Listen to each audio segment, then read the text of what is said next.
Hi, this is Ria. This is Ananya, and this is the Vision and Venture podcast. Today on the podcast, we have Mr. Pujara, who's the founder of Inspiration Masters. His company has helped create more than 35,000 student projects, is found in 50 states and in 3 countries. Mr. Pujara, starting with your questions, tell us a little bit about yourself and your company. Our audience would just love a brief introduction about what you do and what your beliefs are. Okay, great. First of all, congratulations to both of you. This is an amazing thing which you are doing, the podcast.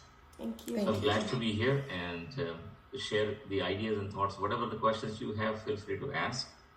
Again, for the audience, my name is Jay Pujara and I run the Inspiration Masters Communication Leadership Training Institute. We started out in 2015, so we've been doing this for 10 years now. As Ananya mentioned, completed over 35,000 projects, going from a few students just to help them how to speak in front of a group. Now it's in a few countries and we have physically 10 plus locations in Dallas, between Dallas and Houston. So we meet with the students' needs. Youth group is a major focus. We have corporate programs and the youth programs, and the corporate it's wide varieties of things, but the youth program is where our focus lies. And the idea is to make them confident speakers, no matter whether they're talking to one-on-one or talking to large groups. So that's the idea behind it. So we started out just to help a few kids, and it's going now everywhere. That's amazing.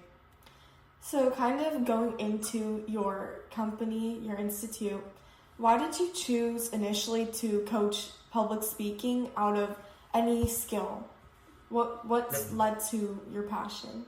That's a good question, because professionally I'm a pharmacist, so I was dealing mainly with the medicine. But then there are some things where you don't have a pill, right? Yeah. Public speaking is one of them. There is not a tablet you can speak well just by taking one. You have to go on the stage and do it. So I was on the public speaking circuit with groups of people, just as we run.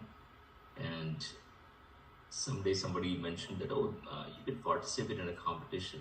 And I did one and went to the next. And so many of the medals now line up. And one of the days we were looking for some solutions where I was mainly coaching the adults. And we realized, why should people come to us when they are in the 30s and 35 and 40, and that's not the time when they should be learning communication. They should be out of the way way early in life. That's why we started one youth group, gathered friends and family, and then we had one group, and that got expanded quite a bit. And we realized that the need is so much, and that has to be started so early in life. So that's the idea. And obviously when something is valuable, it picks up, and then we find out now it's super valuable to see that each and everyone learns the skill early in life. So being part of that competition kind of opened your eyes to how important speech is. And I think it's amazing how your institution has helped so many kids become better speakers in their own life.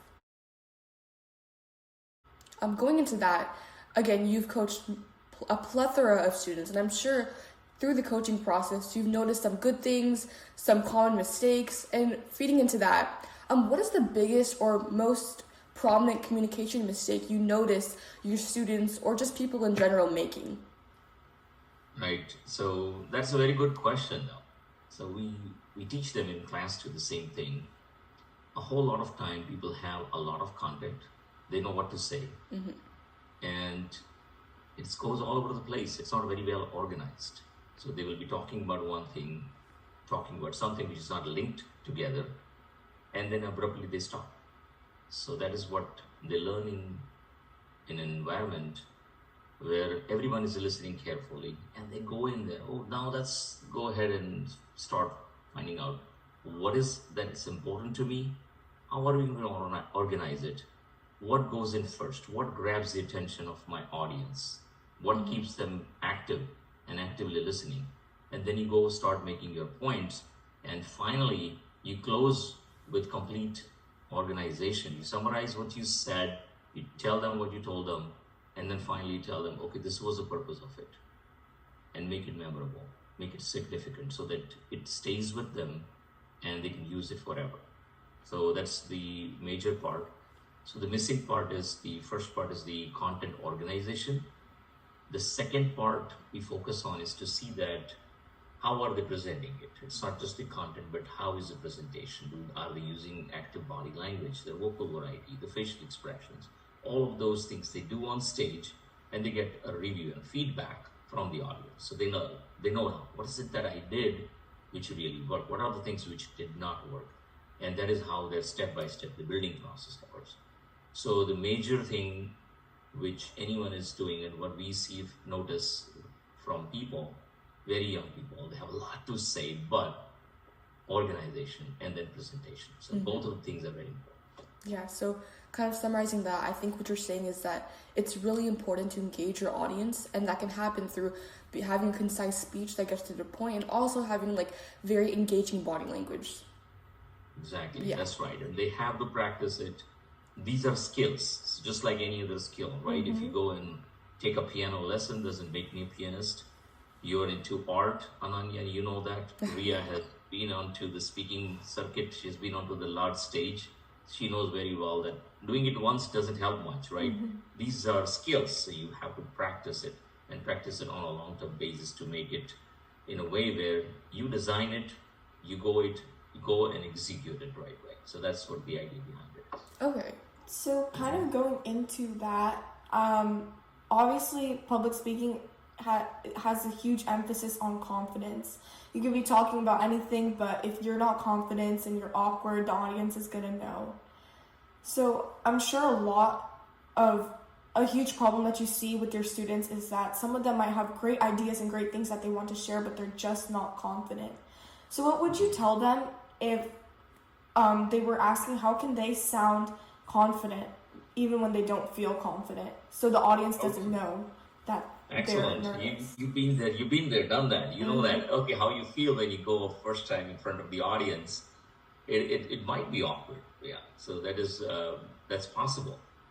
That's the reason you do the recording part of it. So we talked about one thing, it is the development of the content. You develop the content, you organize the content, and then you go and present and practice it. But before you go in front of the audience, there is one more layer you can add is practice. That is practicing in front of a camera. When you practice in front of a camera, there are several advantages. So just as you're doing right now, you're in front of the audience, so you check on your eye contact, facial expressions, your gestures, your movement, everything. And then the most important part is listening to yourself. When you listen to yourself for the first time, it might sound strange, it might sound different because you're not used to listening to your own voice. But once you listen to your own voice, these are the things I can modify. These are the things I didn't say correctly. There was a grammatical error. I used too many filler words. There are so many things you can capture that. And that's how you become a better speaker. Once the major hindrance for people for not being confident is how are people going to look at me? How are going to people judge me when I say this? That's something which is keeping behind. So that's why we want to see that you practice enough so you're confident yourself that this is how I can do it. I can execute in front of a camera. Then you go to a small group and do it. That's how you become a proficient speaker. The second part, which is very important for all the adults as well as the youth, is that I've been to so many speeches. I listen to so many speeches, and I have never been into any audience. I'm sitting in the audience. I've never ever thought that maybe this speaker made a mistake. Maybe this speaker does a poor job and I waste my time, right? Because what happens when the speaker does not do the job? You waste your time too, right? They become unsuccessful. So what do you have in mind as an audience? I always think that maybe the speaker does the best job ever so that I can walk away with maximum information. That's what. So this is going on in the mind of your audience. Well, as a speaker, as a new speaker, you might think, oh, the audience is against me, or what will people do? How will people judge me? But they are not there to judge you. They are using their time and they're wishing all well to you so that you become a great speaker. You present the best way possible so that they do not waste their time and they will walk away with something valuable. If you understand that, that's a mindset change, right? That you know that your audience is here and they are listening carefully to you. They have come here to learn and you are here to deliver, and they're not here to judge you. If you have that change in mindset, that would make a whole difference. When you go up the stage, you will be very confident. Oh, everybody here is here to listen to you, and my job as a speaker to do the best possibly I can so that they walk away with something valuable. So what you're trying to say is not worrying too much about what other people think and just doing your best. That's right. You be prepared, first thing. That's the first thing, right? You have to be prepared with whatever you want to say. You practice with how you want to say it, but then when you go in front of the audience, think about it. The audience is there to listen to you, and your job is to deliver the best possible you can. You don't have to worry about how they are going to think, right? Okay. And you are in charge. I always tell you, right? You're in command and control. When you are on the stage, you are in charge. Right. I think that's such an amazing way to go about it. Recording yourself kind of puts you in that audience's point of view, and you can look at yourself like as if you are the audience. I think that's like an extremely amazing thing to do. Going into that, that's the way that people can start practicing. But are there any other ways that you would recommend, like simple ways that students can also start practicing communication if they don't have access to huge programs, classes, stuff like that? What are some ways that people can still implement public speaking into their daily life? Oh, that's a very good question, because that's the most important thing. You do not need any tools. Speaking, all of us know how to speak, right? The idea is to write it down first. Write down the ideas, write down the thesis statement. What is it that I want to convey to my audience? Very simple. Even if you have a one-on-one talk, or even if you are going to a friends group and a small group and you are going to give some kind of presentation or talk about some subject, just write it down, put it on paper. And the idea is, write a thesis statement. By the end of my speech or by the end of my talk, my audience should walk away with these things. So write that thesis statement. Then you go do your research, open a Google Doc, start writing point number 1, 2, 3, and then you go ahead and prepare your speech out of it. Once you prepare the speech, as we mentioned, right, you're going to go in front of camera, record yourself, watch it, and then you're good to go. Right. You don't need any tools. Everybody has a phone. You don't need any tools. You don't need any class. Every day you can do it. You just start it right away without any hesitation. And you're doing it in front of your own camera, in front of a mirror. There is no audience. There is no fear. You're the only one watching. So why not start? The main idea is to get started. Just go ahead, write it down properly. And as the time goes by, if you do it a few times, your organization, your writing gets better, your speaking gets better, and your confidence grows. And then you can go in front of the audience. Right. Don't really need any, no need for any tools, no need for any class. Get started from your home, just with your camera. A simple thing. That's a good question, though. I like it, because we want everybody to get started. If you get started, you're going to go somewhere, right? That's great advice for students that want to start practicing public speaking more. I want to kind of pivot slightly onto your habits and your ways. So you told us that you started off as a pharmacist. You weren't originally in public speaking coaching.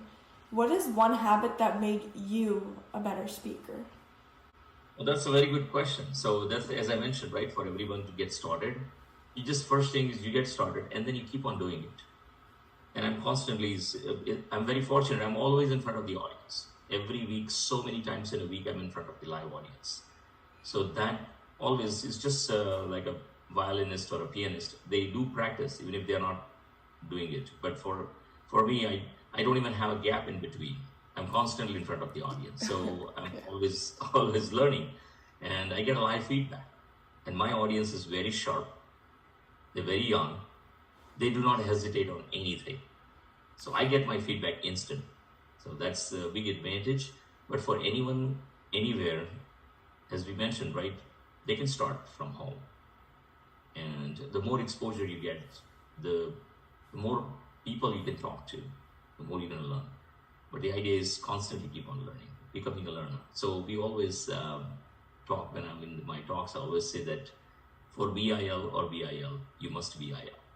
That means for becoming a leader, for being in front of the audience, you always practice. So keep on practicing. That's the key. Yeah. So I think what I get from hearing that is that public speaking is not something that's like innate. It's not something that you just are born with. It's a skill, like anything, like piano, like violin, like art. You have to develop it, and you have to put in the time and effort to nurture that skill.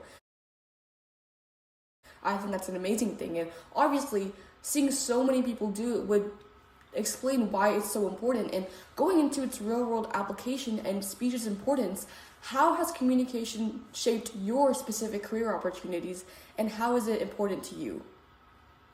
Oh, that's a good question. So I was thinking it's all about our young people out there on the communication side, but I can tell you something which can be really good for them to know that being a pharmacist,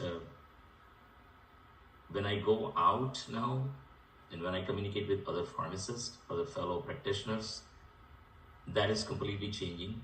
And when there are two people in the room, one who has a better skill of communication will lead the conversation. So wherever you go, you are going to be seen as a leader.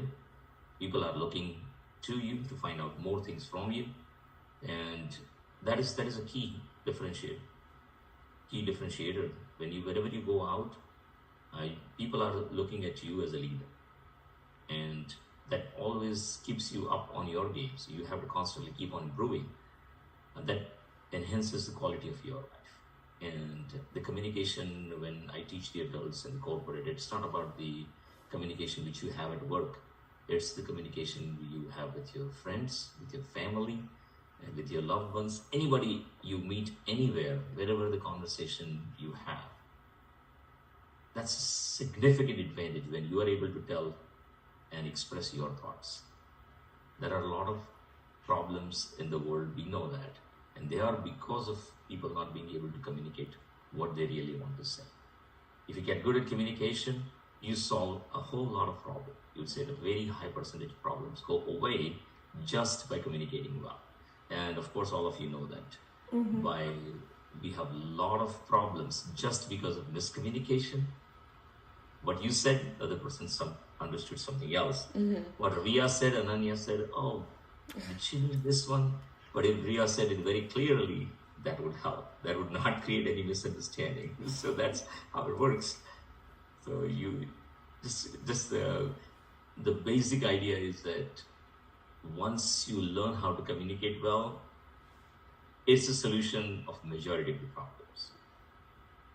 And then when people are thinking about building careers, building businesses, that is something which is coming very handy.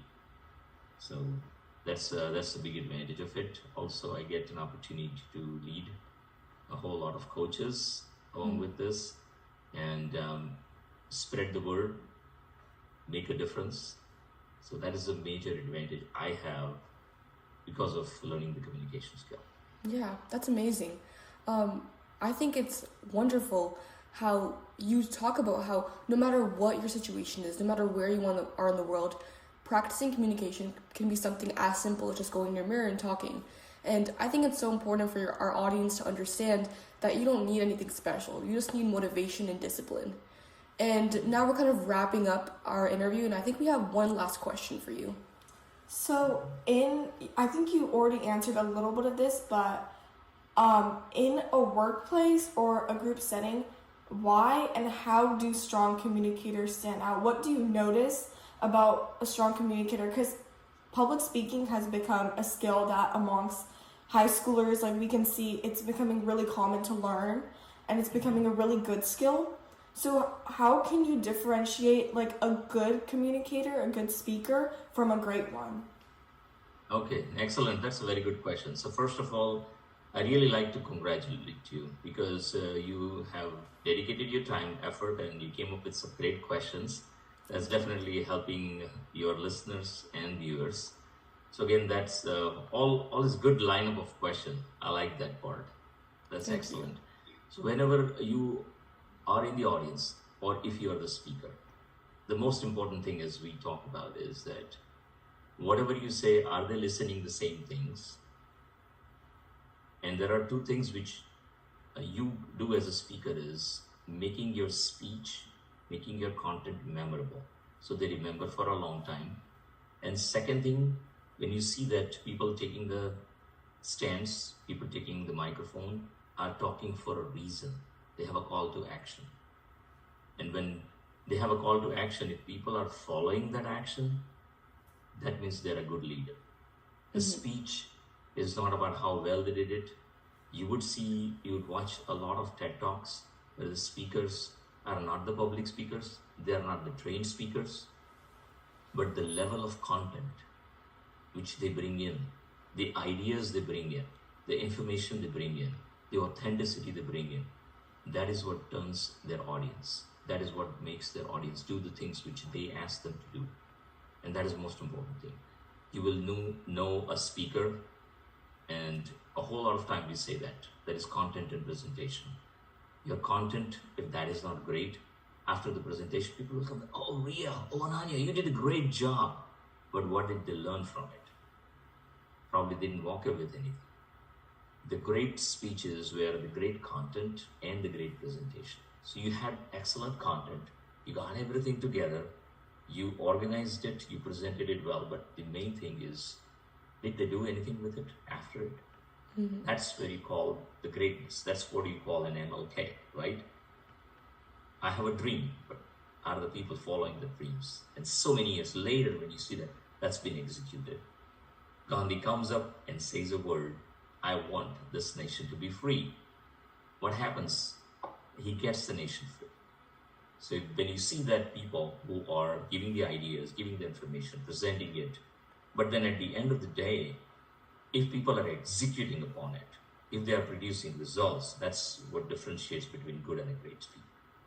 I think our audience has learned a lot from how to better yourself in practice as somebody that's interested in public speaking, and common errors in communication that people make our age, and habits that you did that people can also try to do, as well as how to stand out and level up their public speaking game, even if they already believe that they are good at public speaking. Because there's always room for improvement. We just want to say thank you so much for giving us your time. Thank you for giving our audience this amazing, wonderful information, and we are so grateful to have you on our podcast. Okay, one more time, congratulations, and thank you for doing this for everyone, because this is a great thing, and you're not only just doing something, creating really great things for yourself, but what you're producing, what you're bringing to people, I think that will last a very long time. Thank you so much. It means a lot. Have fun, enjoy what you do, and I wish you all the best. Thank you. Thank you.